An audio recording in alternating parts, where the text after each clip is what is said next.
Going to learn how to make stamp incense, which is another way to enjoy powdered incense, which tends to be cheaper than the actual pieces of aloes wood. And you could do this also with other types of incense as well, like sandalwood powder or whatever. But this is a really fun way to get into incense and to enjoy more types of incense. And it's a little bit more convenient than the traditional ceremony, so it also can be used in more types of setting. You can also prepare them beforehand and then kind of just set them aside and let them burn. And they can, depending on what kind of design you make and how much powder you use, they could burn even for a really long time. So as you learn about the powder you have and the speed at which it burns, this is a really good way also to bring incense into tea, because you could make an arrangement that fits almost perfectly to the time that you've allotted for your tea session. So you could make the pattern, because over time you'll get to know how long it burns, and so you know that like this much powder burns for this long and this long and this long. And I'll ask her more about the pattern she made and how long they'll burn, and we can get an idea in this video. But you'll really have to, it'll be different for different types of powder, so you have to just get to know your powder. But eventually you could make a really cool pattern, and it could pretty much match your session. So you'd have like a nice flow of incense throughout the whole tea session. She has made 2 patterns beforehand, and 这个会烧多长时间？大概半个小时。半个小时。This one about a half an hour. 这个呢？一样。大概少一点点，大概20分钟。This one 20 minutes. She drew these ones by hand, which we're going to show, because there's 2 ways to make stamp incense, with a pattern and by hand. And you can see, to light it, a really nice way to light it, you could hit it with a lighter, but a much nicer way to light it is to take a little, she has some little pieces of stick incense, teeny pieces of stick incense that she's broken, and you light one of those and you just put it at the beginning of the pattern, and then it will catch the pattern, and so after it burns, it will go around. And oftentimes people who practice the way of incense, they have actually, because sticks are just incense powder, right, as we talked about in our video, just in another form rolled up. So they often have the stick version that's the exact same as the powder. Some of the powders we'll be selling on our site are the same as some of the sticks on our site. They're just more pure because the sticks, as we talked about, have other things in them. So this is a great way to light the pattern, is to just put a little piece of incense at the beginning of the pattern and let it light it. These 2, both of them she made by hand, which is amazing. Her skills always always amaze me. This one's in the shape of a cloud, and this one's just a nice square pattern, like a geometrical pattern, and it's a little bit like a Chinese luck symbol, a little bit, a part of it. But she did them by hand. She did them just with her feather, and that's it. And we're going to show that. We're going to show 2 different methods here. We're going to show one is to use a mold. So maybe we'll get some of these molds for the website for you guys. If not, you can find them around or make one. Here's a mold that's shaped like a lotus. This is a cloud one. We showed both of these in the utensils video as well. And so a mold is probably the easier way, but if you really want to take the time and go slow, you could do it by hand. So we'll demonstrate that too as well. And she has some tools out here. Usually when we're making the stamp incense, we want a more open, flat censer. But you could really do it in any censer. And Yuting also said that you don't even need a censer. You can use a plate or a chachuan to do a stamp incense. So today we're going to make one in a kind of flat censer. Although this is 这个本来是什么？这个本来是那个写毛笔的，然后他们装墨水。So again, we're back to the theme of mitate and using things from one thing to another thing. This actually originally is a grinding stone for ink, for writing and painting. Probably writing because it's small painters. We tend to like bigger ones, but a painter could have used this. But it's for grinding the ink. Black ink often comes in like bars, and you grind it with some water. And so this is an ink stone basically that she's converted into a flat incense censer. And you can also use a plate, any kind of plate, not just a tea boat. Maybe you don't want to use your tea boat for incense. You can use any plate, but we've grabbed this plate. So we're going to make two for you, and we have these two that she's already made. This one smells amazing, and it has already, the little piece of incense has already burned out and caught on to the pattern. And it's really beautiful, the patterns, how they burn and then, leave behind black of themselves as well. It's really nice how they, also leave something behind after the session's over. I really like it. So, 现在要用模具吗？好，在这里啊，这个莲花的。So we're going to use the lotus one, and she's going to show us all the steps. And 那我们要用模具的话，第一个步骤是要先把灰压平。The first step, if we're going to use a mold, is to flatten the ash. So she's using a spoon, a small spoon, ordinary spoon, and just turning the censer and flattening the ash.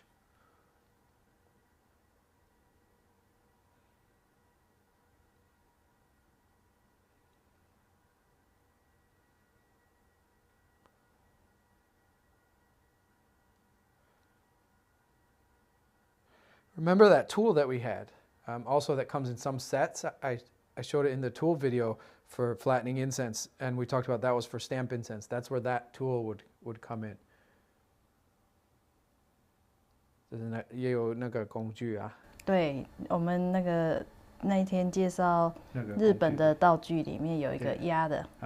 Yeah, in that Japanese set, we saw that it was a cloud-shaped one. That set we had was from Taiwan, but it was based on the Japanese set. And so, but you can use a spoon, you see? You can use something else. And you'll see, like in a lot of these techniques, how she keeps her hand steady and turns the censer. We've been drawing attention to that repeatedly, actually, because it's important. It allows things to be more steady. It allows your hands to stay more steady when you do that.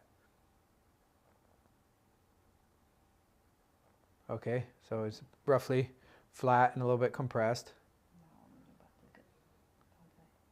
Think very carefully, put the mold on top.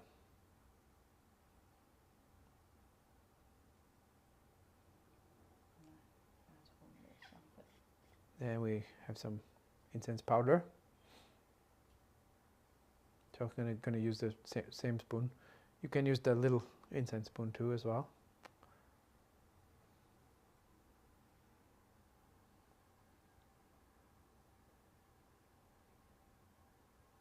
And she's just roughly putting it over the tracks of the mold, spreading it over.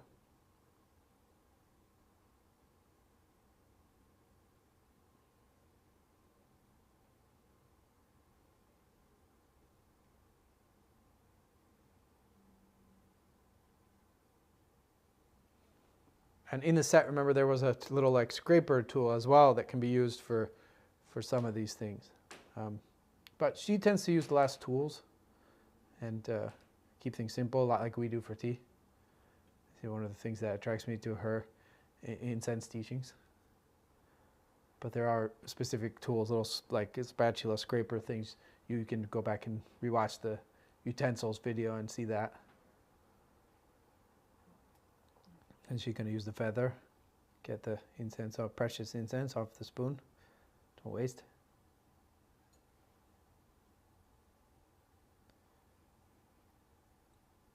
Now she's going to use the feather to just move the excess incense that's on the top, move it more into the cracks.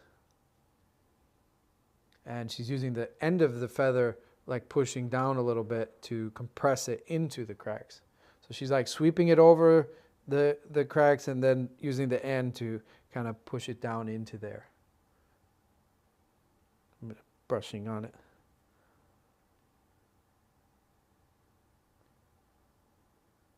Sweeping and then like compressing, sweeping, compressing.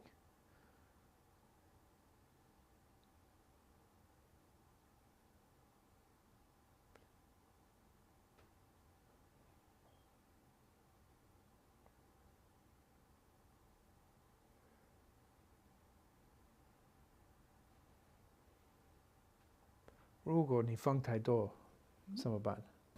放太多，把它拨到比较空的地方，等一下拉起来的时候，它就会一起跟着离开了。So I asked her what to do if we put too much, because that's something that I do. So she says then you take the brush and you brush it off of the cracks to the like surrounding solid part, and then when you lift the mold up, it won't fall in. It'll be there on the solid part around the edges. So you just brush the excess to the edges, away from the mold, away from the crack, and then when you pick it up, you can later put that onto a scoop or something and put it back in your incense jar. Her amount's almost perfect, of course. Let's see, it might even be perfect. So she has like a lot of powder around the edge. Notice again, just like in all the techniques, she's turning the center and keeping her hand in the same place. It's a bit like the way they make I Ching pots. So turning the sensor, keeping the hand in the same pot in the same place. It allows a lot more steadiness. But you can also see she has some powder near the edges, and so she just slowly brings it in, and then brushes it into the crack, and then uses the tip of the feather to press it down, and then brushes it again, and then uses the tip, and then brushes again. It's just that technique over and over again. And it looks like her amount is indeed going to be about perfect, as it should be. See, even she's never used this mold. It's like, you know, it's just like someone with a lot of experience brewing tea. You hand them a teapot they've never used, and they still know the right amount of a particular tea to put inside, just because they know the tea.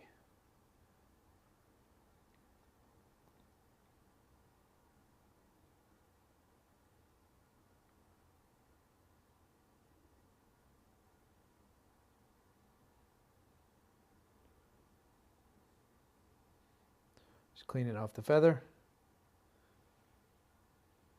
So she did have a little bit of excess, which she's leaving on the edge, so she can put it back later. This is the hardest part. 它要拿起来之前，稍微往下压一点点。 Okay, so she's saying one trick, before you pick it up, push it down a little bit. Push it down into the ash a little bit, and then it'll be easier to pick up.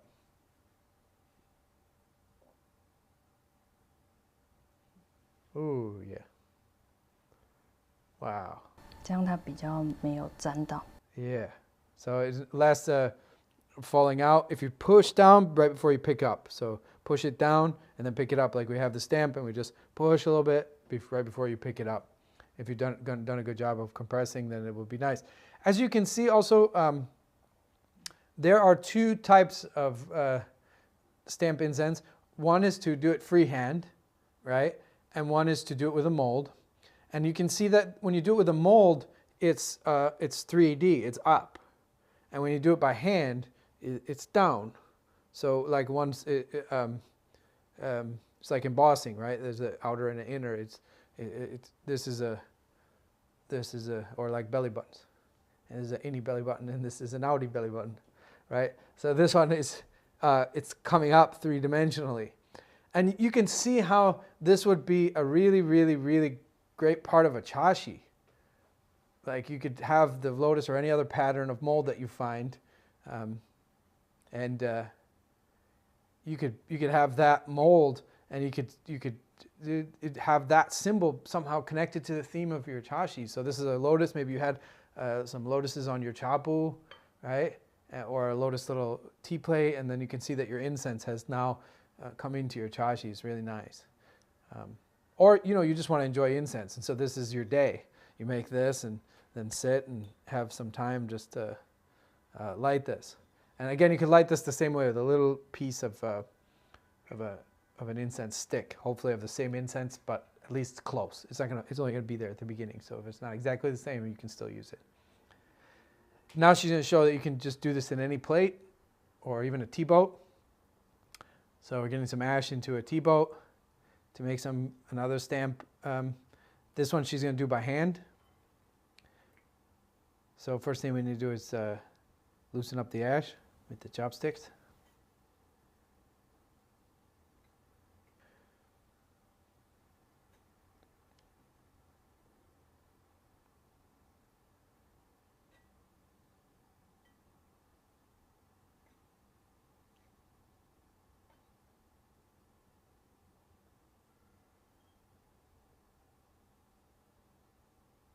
This is her favorite part. I like it too, doing it. It's relaxing. She's breaking up clumps.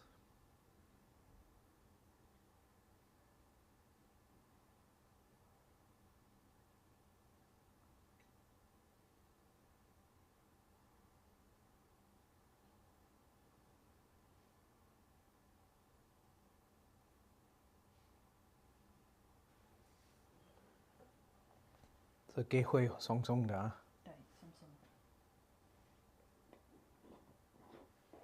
的。Yeah, so loosen up the ash. Step 1. So you can do these in any kind of plate. Look, this is 这个本来是什么？这个本来是什么东西？这个本来是吃饭的盘子。Yeah, this is a little sauce dish for eating.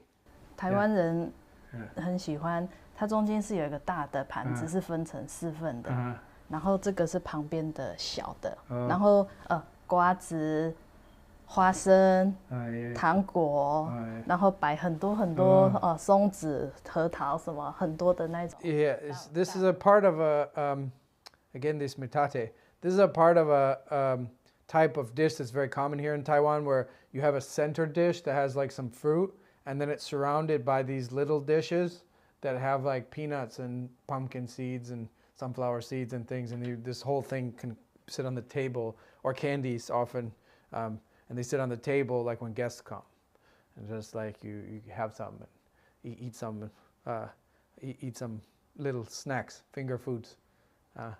So this is one of the little dishes from the outside, and she again just used it to make a incense. So you can use anything really to do this, which is this it's cool. It's a cool and accessible way to enjoy some really good incense. 我们有看要用你要有一个模型，有一个木头棒子，或者是用汤匙。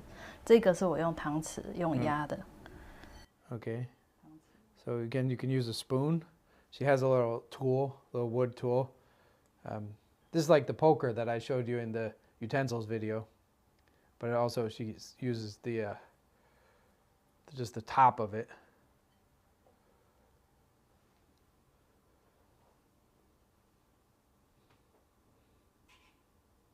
But she's going to use the spoon just to show us a little bit easier way.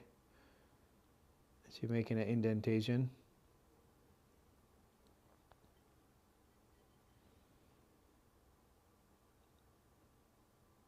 You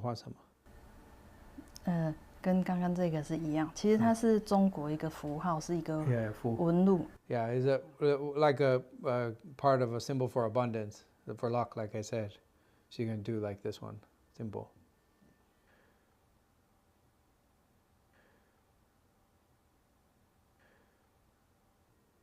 So she's just making a little.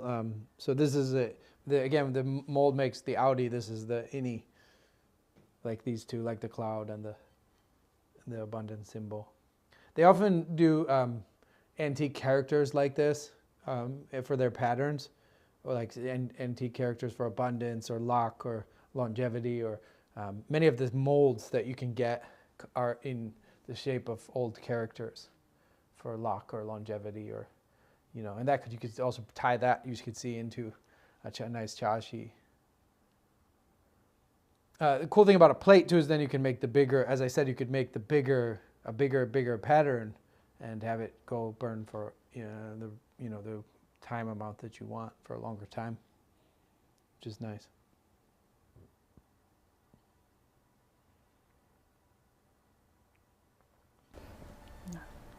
另外这一边我做一个铜。Now this you could just use any kind of wooden piece of wood, like a dowel. But she's just kind of deepening it. 现在就是给它比较深吗？一样的那个，它是一个一半，另外的一半。Yeah. This is just, I think the little piece of wood is just a little better for drawing than the spoon, because the spoon's got the roundness to it. This allows her to kind of go with round hole, make lines. But you can really use anything.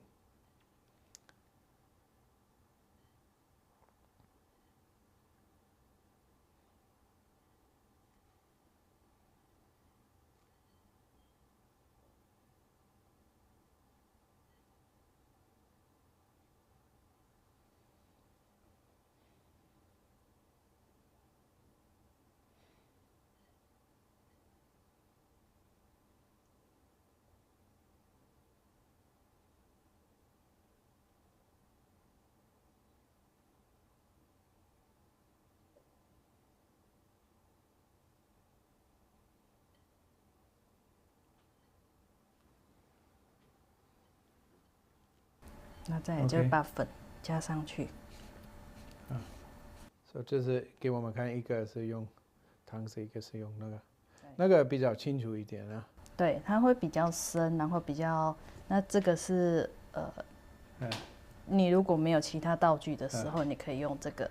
Yeah, so you can see how she just wanted to show, like, if you don't have any tool, you could just use a spoon. But the spoon, obviously doesn't make the design as nice. It's not as deep, or the walls are not as straight. But she just wanted to show that you can, basically, with a little bit of patience and time, you can just use a spoon and draw anything you want. But you can see the obvious difference, so probably a good idea to get a tool. But she likes to simplify everything and make it, easy and for us, and less need to buy stuff. So now just putting incense in with a spoon. This you gotta be real careful. This is the part I mess up mostly. It's easy to spill some incense into the ash, so you just need to be very patient. Go a little bit at a time. It's nice to do all this before your guests come. Take the proper time and have all this ready.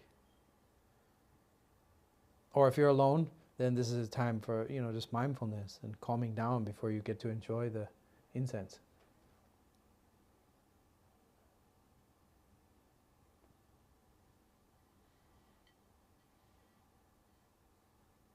Again, see, she turns the dish, not her body or her hands.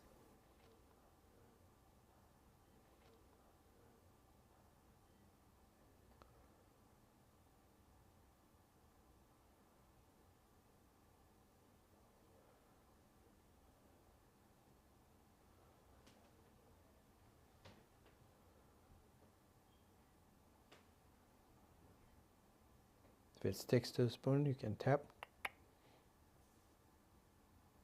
Get it in.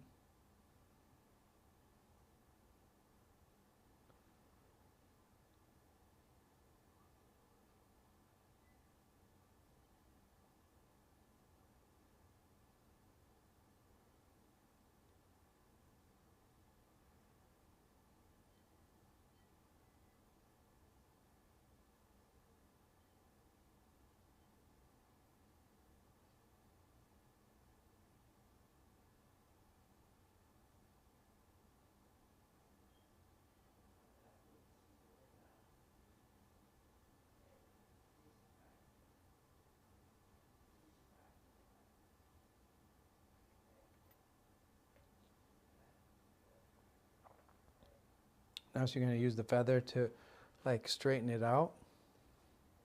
The incense, flatten it out. Use the tip and just to flatten it out in all the grooves. So the spoon was just, dumping it in. And if you can use if you have a little incense spoon, it's even easier. And to get it right in. And then use the feather to kind of fill the mold. Spread out the incense, flatten it.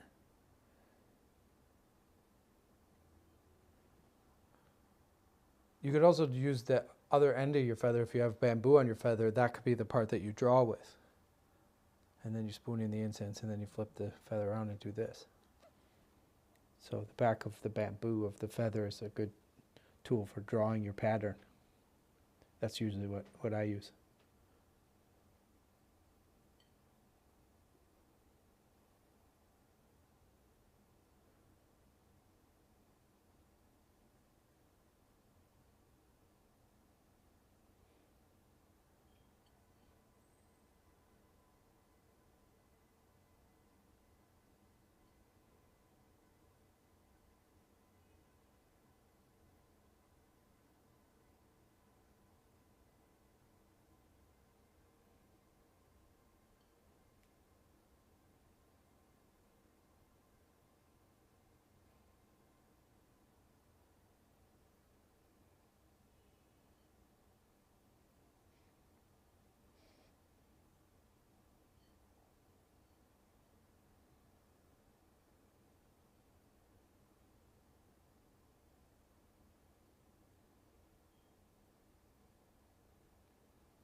像如果说我这个粉掉一点点在旁边，它其实看不太到，而且它烧不起来。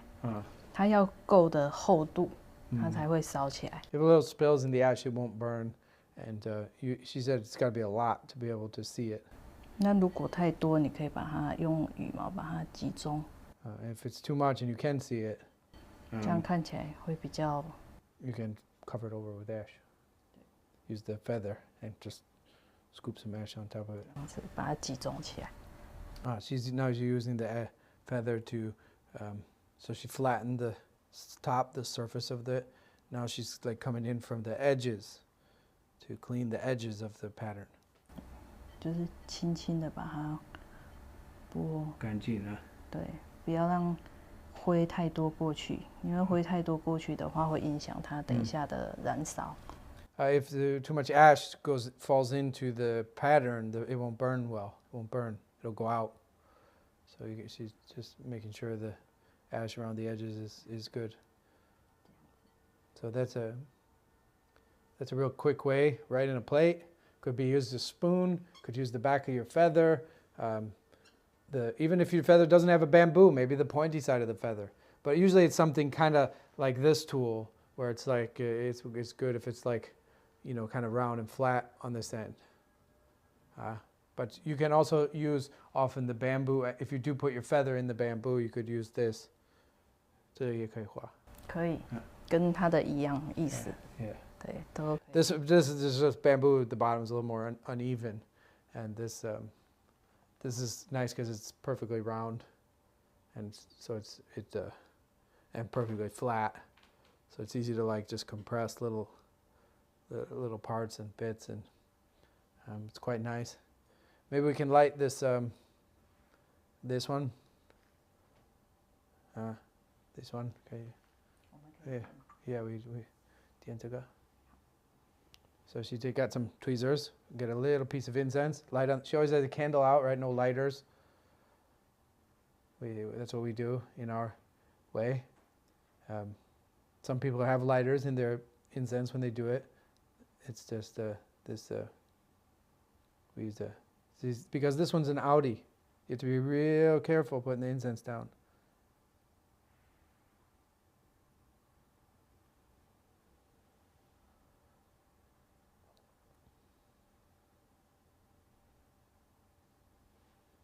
And the Audis they're even more fun to watch. The Innies is really cool. Is afterwards you get the pattern of this. So she drew this pattern of the clouds, and now it's burned away. So you get this beautiful, like, it's still there, which I really like in tea. It's kind of like part of the chashi, and teaches us about impermanence as well. And so if it's part of the chashi, the guests arrive, and the pattern's part of the chashi, and then the burning is part of the chashi of the ceremony itself, and then the pattern left behind is there, and it's really nice that that flow. So this is a really great way to have incense for tea.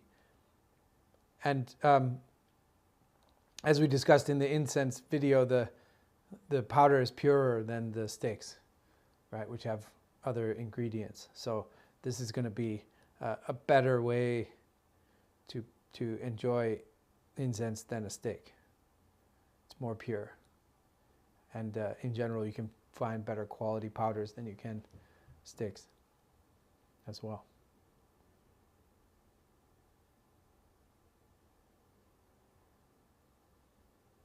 And this one will burn a long time.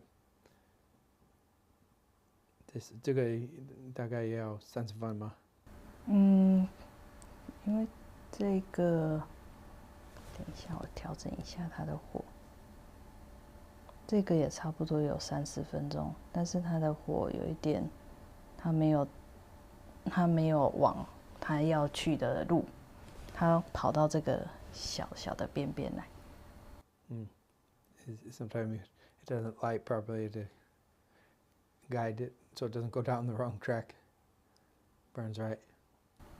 因为它这种有做纹路的，它有分叉的，有时候它会跑错方向。This pattern is a little bit complicated. It's difficult to control because this lotus pattern that goes back on itself and goes this way, but then it also goes this way. So it's going to burn essentially in two directions, or potentially could go out. It's difficult to control it. That's why the characters or the clouds are usually better patterns, because it's just one line. That's why they also like simple characters like this. It just burns in one line, as opposed to this one, which is like it's going to start to go in two directions, and one of them it might not catch. It might just go this way, and it doesn't go this way.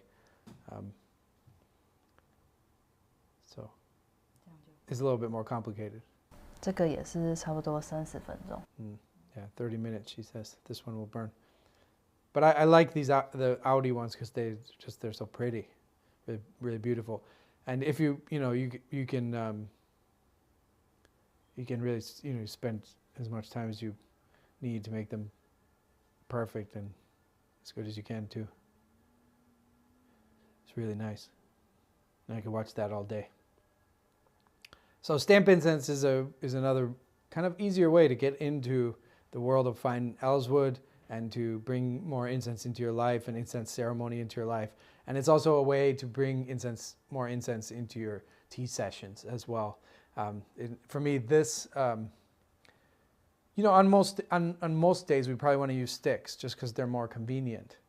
But this method actually for me is the one that is like, if you're going to use incense, we've talked about this in many in tea videos, and if you took the tea courses as well, I've talked about this. It's not every tea session should have incense. Sometimes it gets in the way of the tea. It's just like music. Some tea sessions go really great with music, and other times it's better to sit in silence. And sometimes it's good to have incense, and sometimes not. If you get in a pattern of always having music or always relying on incense, you're going to miss out on a lot, because there's a lot of teas that shouldn't have incense. Teas that are, for example, above a certain quality that I really want to appreciate. Obviously the smell of the incense, even elswood, which is very light and very subtle and very soft and very calming, but even that little bit can get in the way of really fully concentrating on the tea, because it's one distraction. And same with music. So there's two ways around that with incense. One way around that is to have no incense, of course. So we've got a really fine tea. We're going to go deep. We're going to have like an hour, 2 hour session, and we're going to be more meditative, and we want to really appreciate the tea. Or we're just trying to create meditative space. It could be either. It could be we have a really high quality tea, and we want to surround it with the appreciation that it's due. And so we're going to focus as much attention on enjoying it as we possibly can. And Or we're trying to create a space of meditative, ceremonial, sacred ambience. We're trying to get into that kind of, ceremonial vibe. We're trying to connect to nature, to ourselves. We're trying to get into a more meditative space. In some of those instances, right, it might be better to have no incense and just not let it get in the way of the tea at all. Or another way is to have the incense first. So incense in many Buddhist rituals is often, it can be used either as purification or for offering. So this would be the purification part. A kind of like in the same way we wash the bowls, we're cleaning off all the dust that we brought here. We're cleaning off, we're purifying our minds, we're settling down, we're calming down. So I burn an incense for 15, 20 minutes and we meditate and then start the tea. So those would be ways, either no incense or incense first and then tea would be, because aloes wood doesn't linger. So it's not the aroma's not going to linger and impact the tea. It's very light and breezy and goes away. So that would be a way to have incense if in a situation where you don't want the incense to impact the tea. So don't get in the habit of using music or incense with every tea session. I think that habit will mean that in some cases you won't, even if it's 95% or 98%, there's still that 2% that you're not focused on the tea, right? If you have a tea that's worth appreciating 100%, maybe it's super rare, super expensive, and super blissful, and has also maybe even messages for you from yourself, from your heart, from nature, and you want to listen. You want to listen to your own heart, you want to listen to nature, you want to listen to the tea, or you just want to appreciate it. You're not into all the foo-foo stuff. And you're not into messages from nature and anything foo-foo. You just want to really appreciate this thing that you paid a lot of money for. Then, think about it. If you drink, let's say, 20 cups, and even for, 1%, so let's say that's not even a whole cup, right? It's just like a third of 1 cup. You're distracted from that cup as you smell this beautiful aloes wood, right? Or keeping the analogy of music, right? Or you hear the beautiful voice of Van Morrison, and you like, just for that half a cup, that's just that half a cup that you didn't appreciate that tea, right? And there are other teas that we don't need to appreciate so much, and we just sit and drink them and have a chat and, hey, how you doing? We haven't chatted for a while, and the tea's just a part of a nice conversation. But there are teas worth appreciating, and it's just like, I've been at really nice restaurants, with friends I haven't seen in a while, and sometimes there's just like lapse, like 5 minutes of silence because the food's so good. People are just like really invested in appreciating the food. So that's a time when maybe incense could be distracting, or music. And then you kind of also get into a place where it's like, it goes the other direction too. It's not just that the incense is influencing our ability to appreciate tea, it's that our tea is influencing our ability to appreciate incense. So we're kind of, if that would be even skewed very heavily the other way, right? If we're 98% focused on the tea because it's such a great tea, those 2% that we're distracted to the incense, that means 98% of the incense we're also not paying attention to. Or Van Morrison, right? You could say also, just as Van Morrison could distract us from our tea could distract us from listening to Van Morrison, right? Same thing. So knowing that, part of preparation for tea and knowing tea is knowing when to have incense and when not. But that all said, once the decision to include incense in the tea ceremony has been made, in my experience, limited as it is, this stamp incense is the best, or the electric burner, which we'll have another video about. Those are the two methods that kind of, for me, go the best with tea. Though, like most of you, just like charcoal's best for tea, but some of you may use electric burner more often just because you have to out of convenience. You can't have charcoal in the apartment where you live or whatever. So for convenience, probably more often, when you do decide to have incense in your tea, you're going to be using a stick. But stamp incense and the electric burner really do go better. And the main difference between those two is as we spoke about in the incense video, the electric burner is roasting, whereas this is smoking. And so that also might play a role, because the smoke is like another potential distraction that you have to think about when choosing sticks or stamps. It looks like this one went out. See, it didn't follow the right road. It went down the shorter road and it didn't follow the long road. If this happens to you, then you just need to relight it. You need to put another stick of incense in your. I would do it casually if you're in a tea ceremony. Right, this is the kind like a spill. We've talked about this in other videos. When you spill, don't stop and everybody looks at the spill and then you wipe it up. No. It's like in a theater when they make a mistake, the audience doesn't even know because they're pro and the show must go on.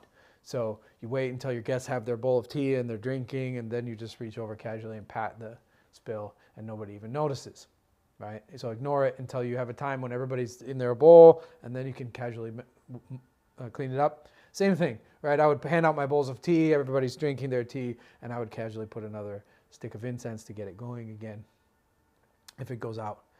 Or use a simpler pattern. That won't happen with these simple patterns. This won't happen. But sometimes these complicated patterns are good. So, but the smoke, is another potential distraction, a visual distraction, right? Because it's beautiful. I'd say one of my greatest pleasures in my whole life is when you have a daylight window and you have incense. I could watch incense smoke all day long, probably for days at a time. There's something about it. It's so calming to me. It's so meditative. It's so beautiful as well. Like, I just love the patterns it makes. I don't know, something really so beautiful about incense smoke to me. And so the same thing, like maybe the aroma pulls me away like 5%, and then the smoke is going to another 5% of distraction, right? That all that just needs to be taken into account. There are teas there are tea sessions, we should say, and teas, because a tea is more than the tea, it's a session around it as well, right? A tea, isn't some objective line any more than an onion is, right? You can caramelize onions, you can bake them, you can fry them, you can do all kinds of things with them, and who cuts the onion and who cooks it will also change the flavor, and what spices they put on it, right? So,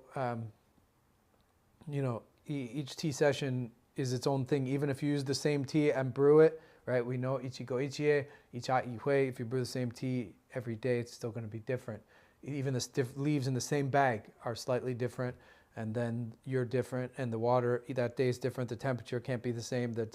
So the whole session, there are sessions and teas at the center that love incense, and the incense and the tea just combine perfectly. And there's and that could be that could be one where the incense happens before the tea, and we sit for 15 minutes and meditate and put the pattern in the middle, or maybe have the electric roaster and pass it around, and we slowly calm down and let go of our worries and purify ourselves. And then we set that aside, that electric burner or that stamp, and let it keep burning or keep roasting. If it's the electric, you'd have to adjust it, as we'll talk about in the video. And then we just set that aside and start the tea and move into the tea. And then the tea somehow, because we've calmed down, we're more ready. Also, other sessions, it's really beautiful just right from the get-go. You have some incense and it starts going as the tea starts going, and the two just flow beautifully together, right? But don't make a habit out of any pattern, because then your tea is like a dogma. It's a block, and it doesn't, as we talked about, it doesn't have the adaptation and flow. It has to adapt to the situation that it finds itself in, right? That's very important. It's very important to take the time to learn the proper form, the shu. But then it's also very important to take that proper form once you have it and be free, right? This is the mistake. Most people think learning the form inhibits freedom, but practicing the form actually is what gives you the freedom to let it go. If you're not skilled enough at it, you still have to copy it. It's only when you've copied the pattern enough that you can actually be free, right? And the freedom without any pattern is just chaos and bumbling. So you have to pass through that journey of mastering the form enough that you can let go of it, practicing enough that you can let go of the form. So this, like, you have to adapt. Don't use incense in every tea session, but in my experience, tea sessions, if we're going to use incense, I really like the stamp method and the electric burner the best. And then I choose sticks incense for convenience. And where you know, knowing when to include convenience. If you're always including convenience, that's just laziness, right? Knowing when you need convenience, that's skill, right? Knowing when this session is not the right session to have charcoal, it's the right session to use an electric burner, that's not laziness. Laziness is using the electric burner every day because you can't be bothered to learn about charcoal or to take the time.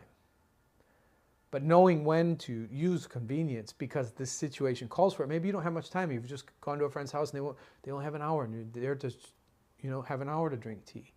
And there's not time to sit for 15 minutes or to prepare a stamp beforehand because you couldn't transport it, et cetera, et cetera. Some situations, convenience is necessary.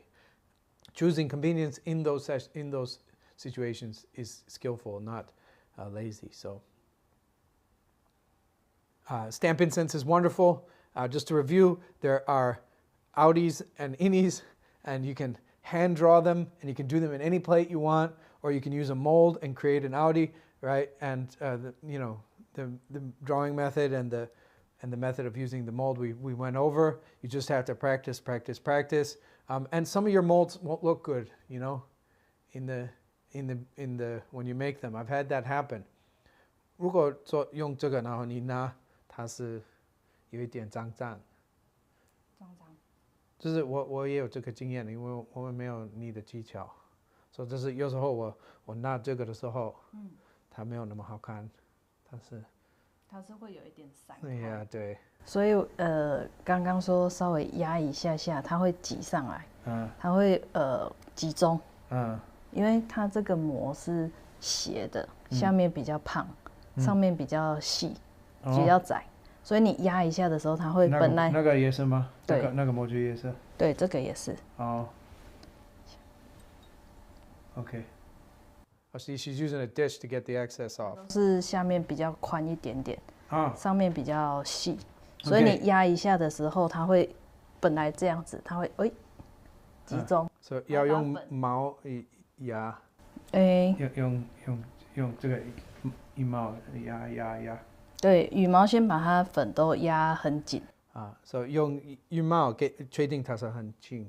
对，确定压紧了之后，我们要拿起来。刚刚要拿起来之前，不是直接是要往下。Okay, so she's saying a couple things to prevent your stamps from being so messy, your outie stamps when you use the mold. She's saying to pay attention to something about these molds. And you can see it more clearly on this one, but it's there on this one too when you look at the bottom. And you can see she's used a dish to get out the excess that she had left on the edges. But you can see that they're designed so that they go out near the bottom. So, in other words, the top, they're like this. They're not like this. They're not straight. The cutout is not straight. It's like this. So that you can see it very clearly on this one, right? You see how it opens up on the bottom? And this one does too. The bottom of it opens up. So what that means is that the pile is slightly like this. And the intention is that the bottom is wider and the top is thinner to create stability. So if your stamp is messy, she said pay attention to two things and it'll help. The first is to use the feather, the yumao, and make sure you're compressing, you're pushing. You want to get it really tight as you can get it into the yao ya. Yao ya, you need to press it tight. 像这个比较宽的，我们怕粉没有下去到比较宽的地方，你可以用尖尖的地方把它先塞满。然后再把旁边的拨进来。and if you're worried that it's not getting, because again, it's shaped like this. So the top that we're working with is thinner than the bottom, right? So if you're worried it's not getting into the bottom tightly, she said use the feather almost like a knife and go in the crack and like push it down in there, like make cuts in it and then brush over the top and then like push, you know, so you can get in the crack and push down and push at 可以这样子啊，也可以这样子啊。So like you can push at an angle because it is at an angle. So push down like this and then brush the top and then push down like this and push. So you're both using the feather to push like this and also like, you know, poking it and just using the tip. But so the first tip to make sure your molds are really good is to make sure you press down really, really good. And the second we already talked about, she said it'll help a lot, is before you lift it up, make sure you press it down. So when you press it down, that takes that pattern like this and you know, it does like that. And then when you lift it up, you won't drag the bottom up with you. I think I've done that. Right, now that she says this, I think that's maybe a few of the problems I had where I forgot to do that. And so if you do that press and then lift, it kind of sets the foundation. So when you press down and then lift, it sets the foundation. It doesn't drag the foundation up with it when you lift it up. So those are two tips that'll help. And for getting the ones that you draw, the innies, for getting those to burn properly, it's just important to like spread the incense evenly. So that's all kind of connected. But these ones are easier, so that maybe you can start with that than the mold. You would think the mold's easier. I thought that too when I was learning stamp incense, that, oh, this hand drawing this will, I mean, certainly the pattern, the drawing, if you're doing a simple pattern, then we can all do it. So that's what I would suggest, is if you're not really good at the creative part, the drawing part, choose a simple pattern. But I thought doing it by hand would be harder than doing it with a mold. You would think so. And certainly there is a little bit of skill like required to do a complex cloud pattern like she's done over here. But these simpler patterns actually are easier than the mold. The mold, I find, I often, like, you know, there's skill required. It looks really easy when she does it. But there's skill required to get it like into the cracks and get it compressed really well. And then that lifting up, you have to be so gentle. You push, and you got to remember to push down first. That's really important. And then you lift up. But even then, you have to be so gentle and careful and get it off and have it be like a nice pattern. So I actually find the mold harder than this. You would think doing it by hand it wouldn't be harder, but it is.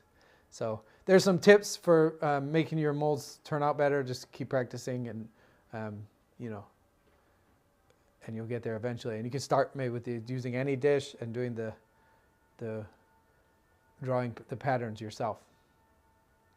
Okay, so we'll see you in the next video.